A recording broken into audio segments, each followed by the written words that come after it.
Welcome back to The Word in the Works, TWTW. I'm Pastor Ben Meyer, joined by my co-host, Pastor Jason Goodham.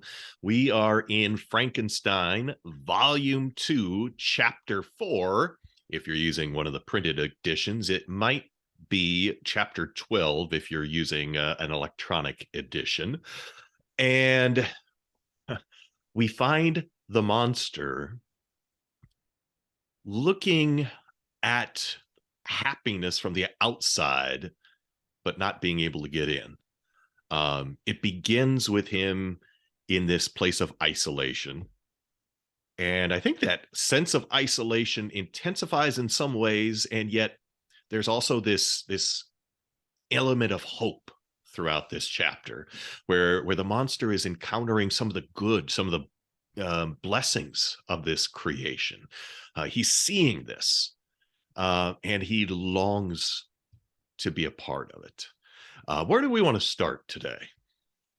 I think we need to start with Shelley's anthropology at the beginning, because it's going to color everything, and we really have to get a good grasp of where she's coming from so that we can understand the relationship between the monster and Frankenstein himself, right? Right. And so in Shelley's romantic conception, and that's just not an emotion, that's the style she writes in the Romantic era, man is basically good. And what this does is extends to how she describes the monster to us. And it's this thing, it's very common today that man is a blank, neutral slate. Right. So entirely shaped by what we encounter, what we are fed, what we, the way others treat us, all of that. Yeah, and entirely shaped by circumstance. And in fact, underlying all this, what we find about the monster's interaction with humans after he hides himself is that it's not even really a neutral state, because the monster itself is basically good. Right? That he is inclined to do good things in and of his nature without even being taught that way. Right? So he's inclined to virtue, he's inclined to kindness, if we're not careful, we're swept along with that tide. Oh yeah, absolutely. In this chapter, she suckers you into loving this monster, to rooting for him. You want him, to do well. She brings you along with him emotionally. There's no doubt about it. When I first read this, I got to this section, I'm like, I thought this was a monster. Yeah. But this guy, he seems really good. All he wants is to be loved, the poor guy, right? Yeah. Just needs a friend. Yeah, just needs a friend. So but what's missing from Shelley's conception is the concept of original sin, the fallenness of man. There is no idea of that shaping the world.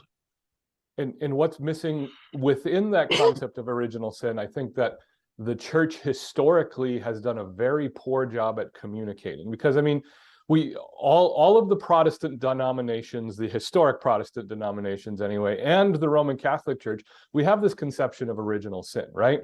So, the Roman Catholics go off base because original sin can be wiped out by baptism. And the Calvinists have their conception of total depravity. But what is rarely ever taught in and under the doctrine of original sin is this idea of concupiscence.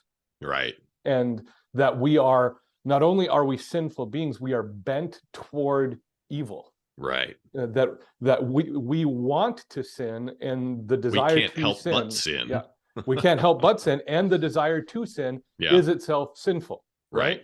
Yeah. And that conception comes out beautifully in this, in that it's completely absent from the creature. Yeah. Well, I think the introduction of this chapter is fantastic. I lay on my straw, but I could not sleep. I thought of the occurrences of the day. What chiefly struck me was the gentle manners of these people, and I longed to join them, but dared not.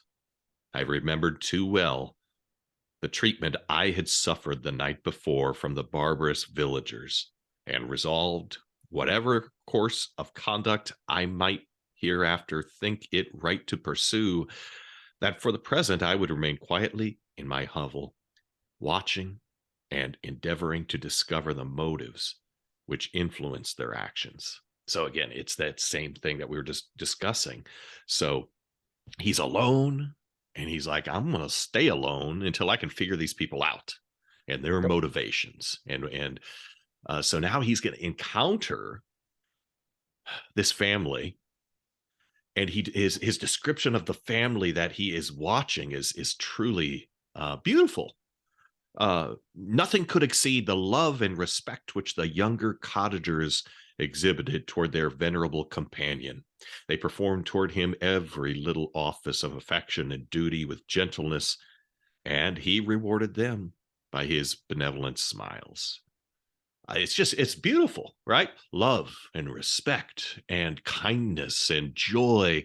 All of this is all wrapped up together, and he's seeing it. And so he's getting a glimpse of the goodness of God's creation, but he's apart from it. He can only watch it. He can't be a part of it.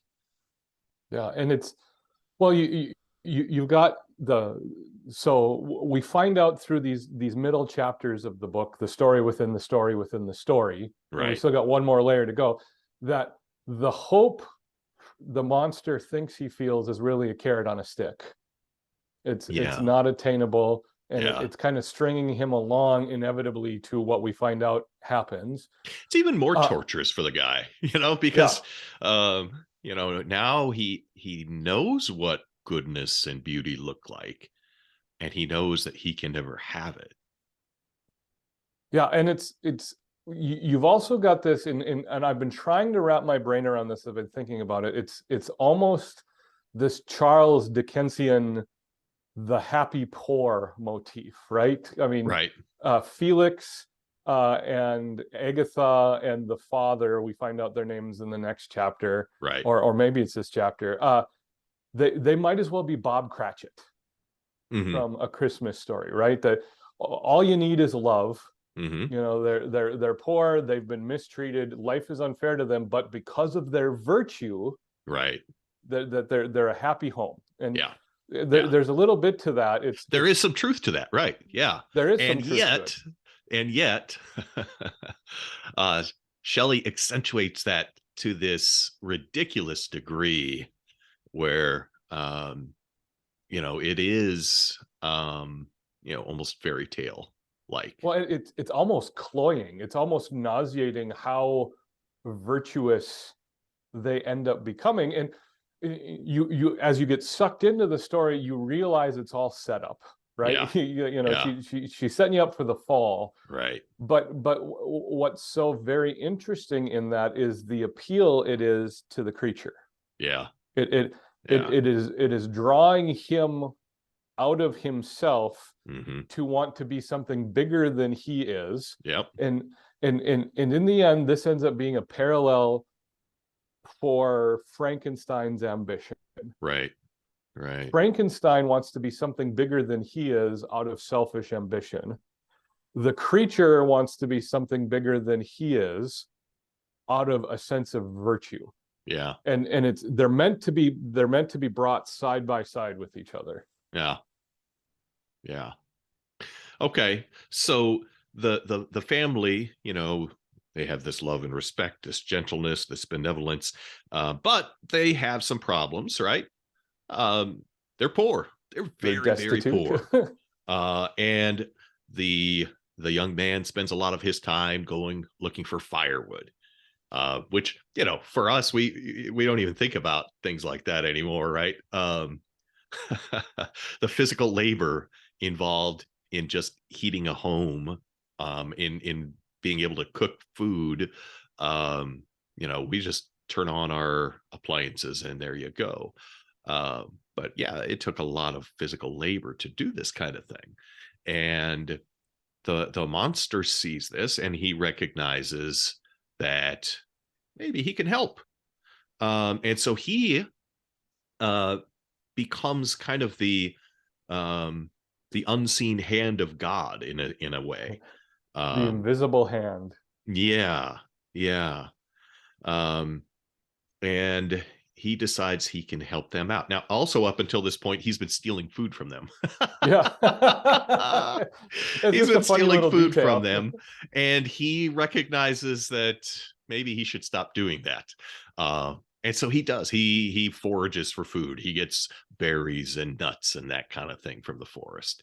Um, but he resolves that he can help them out. So, he says, it says that he found his store always replenished by an invisible hand. And of course, the monster was that invisible hand, simply bringing in a whole bunch of firewood and putting it on the doorstep each time. And at first, the reaction is, wow, where did this come from? And over time, they just kind of accept that it happens. It's kind of it kind of cracks me up because it's very, very much like we are with God. Yeah. Yep. It's, we, it's the cosmic butler. Of course, God supplies our needs, and we just take it for granted, not even recognizing it's from God. All of these things just kind of happen, of course. But it's also we'll come back to the section on words here in a minute. But first, the monster is seeking to be, a godlike supplier. And so again, we have this bizarro thing going on where he desperately needs this relationship with these people. And so he supplies their needs in hopes of being able to gain relationship. Whereas God knows we need relationship. He comes down and meets our needs. He comes down and acts as savior for our sake, not because he needs relationship with us, but because we need relationship with him. So it's this flipping of things once again, this bizarro kind of notion. And again, you have that parallel that we're intended to see with Frankenstein there, because Frankenstein is also the incomplete God. Yeah. In this, right? Yeah. That's right. He's the creator without responsibility. Right. And who has no relationship with his creation. And who has no relationship. And Frankenstein is the provider. Yeah. With no power, right? And so you've got this parallel. Yeah. Yeah. So okay, so then we get this wonderful section on words. Yeah. And of course, we've the monster has been created. He has not learned words from the creator, which is an interesting thing, right? So he actually needs to learn language. He needs to learn the power of words from the other creations, from these other creatures. And so he's listening in, he's listening as words are read. He's trying to figure out what this whole thing, how does this work? And he describes it as a godlike science. Oh my goodness. I mean, run with that, right? Yeah. If we're going to talk about underlying Christian themes in this book, the doctrine of the word probably will end up coming out front and center. Right. You know? Yeah. Because what's so interesting with this is you have Frankenstein creates through the power of science, kind of with the determination of his own will. That's he puts the monster together. But the monster, the creature, recognizes that the higher art is the word, the spoken word, right? Yeah. And God creates by the word. God speaks things into existence. He speaks physical creation into existence. He speaks our faith into existence by the gospel. And again, it's this creature that Shelley has recognized that the power of language is the godlike science. It's really a remarkable line. Yeah. Well, and what is the only creation of God that has the power of words? It's humanity, created in the image of God. Yep. And so, there's a lot tied up in just this whole idea of words as a godlike science, and speech as a godlike science. And so he's learning all of these different words, and he learns, the girl is called sister or Agatha, the youth Felix, brother or son. I cannot describe the delight I felt when I learned the ideas appropriated to each of these sounds and was able to pronounce them. He's imitating speech. Yep. He's learning by this imitation of speech. It's the behavior of a toddler. Yeah, it is. It is. Yeah. We have kids, the moment our children communicated with us, mm-hmm. and we understood them, I remember that huge victory for my oldest son, and it's joy. Yeah, he didn't stop talking for like 5 years after that. But how do they learn to speak? By watching our mouths. By listening, but they have to see it. They have to see the mouths move in order to learn how to imitate this. Yep, exactly. And this is another injustice in the book, is that Victor mm-hmm. denied the creature the opportunity for imitation. Right. And yet the creature so very closely imitates Victor's character. Yeah. Yeah. He is definitely created in the image of his creator. Oh, absolutely. 100%. And so that's a perfect setup for it, because one of the lines I wanted to get to, as far as the creature being created in the image of its creator. Yeah. It's halfway through this chapter. Okay. And he's assessing his little pet family, his little his little Digimons or whatever that he's keeping for himself. It's like an ant colony that he's watching and learning. Yeah, it is. And then he says, I saw few human beings besides them, referring to Felix, Agatha, and the father. And if any happened to enter the cottage, their harsh manners and rude gait only enhanced to me the superior accomplishment of my friends. Yeah. And he so Victor's got Elizabeth and Clerval, right, who he speaks in glowing terms always. Yeah. And then you think of the harsh way he assessed his prof at Ingolstadt, right, and some of the things. And unintentionally, the creature's doing the exact same thing. Yeah, he's got his little family, but Yeah. anyone else is not worthy of his family. And it's the creature in the image of his creator. My jaw dropped when I read that the first time. It's exactly the same thing. That's good. Okay, so then there comes a point where the monster actually sees himself. Oh.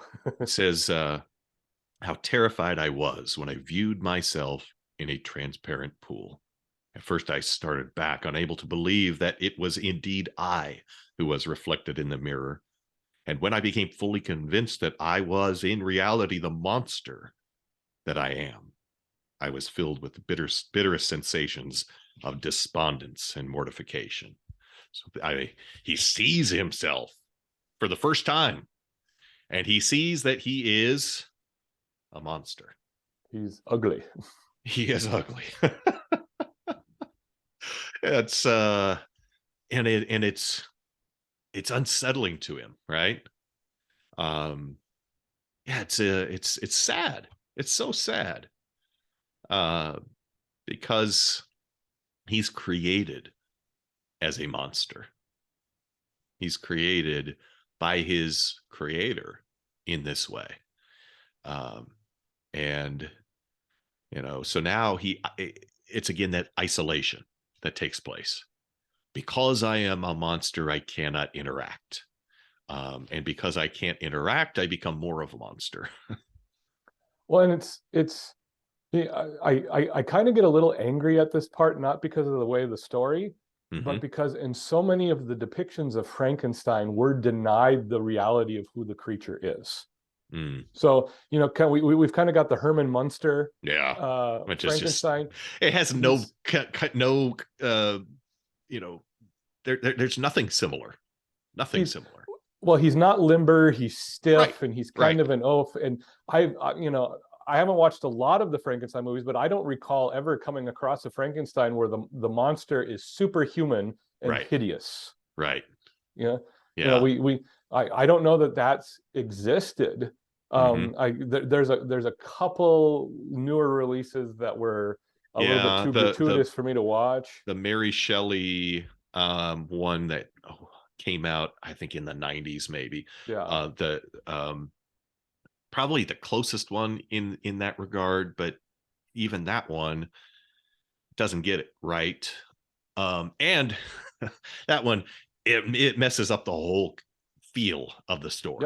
Yeah. I think one of the criticisms I heard of it was that the book whispers and the movie shouts, Yep. and I think that's exactly right. The book is it's always, it's communicating, but it's not yelling at you. The movie was so over the top in various ways that you don't get any of the feel that you get in the book. Well, in the book, there's no Igor. There's no lightning storm on the top Right. of a castle. There's Right. none of that. Yeah. It's a real story, but Yeah. Shelley gives us this. I mean, we have to create the image of the creature in our minds, Yep. but Yep. he's physically He's hideous. but he is so athletically amazing, right? Yeah, and I mean, he's like 9 feet tall and Yeah. lithe and limber and all Yeah. of these Just things. bounds over the mountains like that's nothing. Yeah. Um, so yeah, he's superhuman and hideous. Yeah.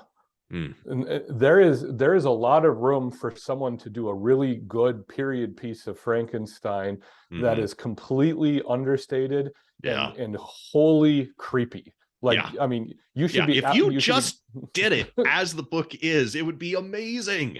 yeah, But exactly. everybody has to put their spin on it because they're creative. Okay. Yeah. All right. Let's move on. Okay. So then the rest of the chapter is really this warm, oh man, this family is so wonderful. It's just great. Everything is fantastic with this family, and he's watching and he wants to be close to them. And it ends with, happy earth, fit habitation for gods, which so short a time before was bleak, damp, and unwholesome. My spirits were elevated by the enchanting appearance of nature. The past was blotted from my memory, the present was tranquil, and the future gilded by bright rays of hope and anticipations of joy. So you get this, just warm fuzzies at the end. Uh, and you think, this okay, this is good. This is good. But again, Shelley's just setting you up. It's set up, but she's also making sure that her stories are connected. Hmm.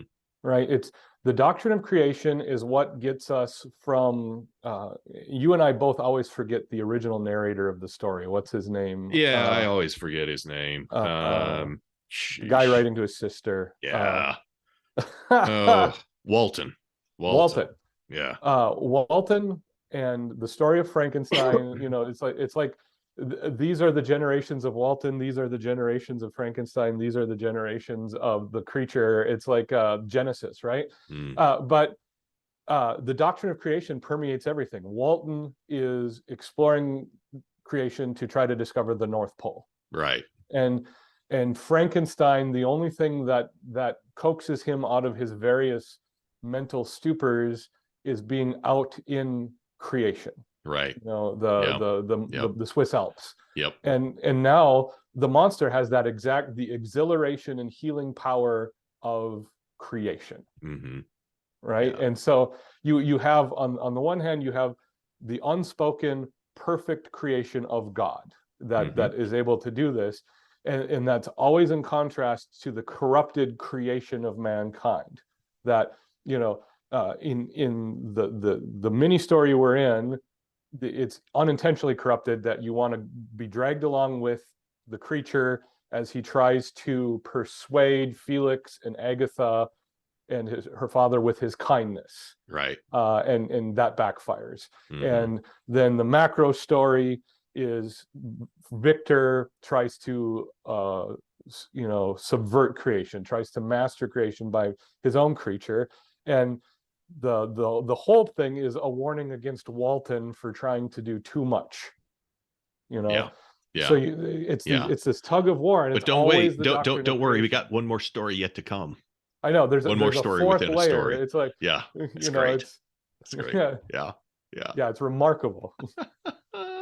All right. Anything else? Otherwise, I think we better wrap it up for today and get on to chapter 5 or chapter 13, depending on which version you're using for the next time.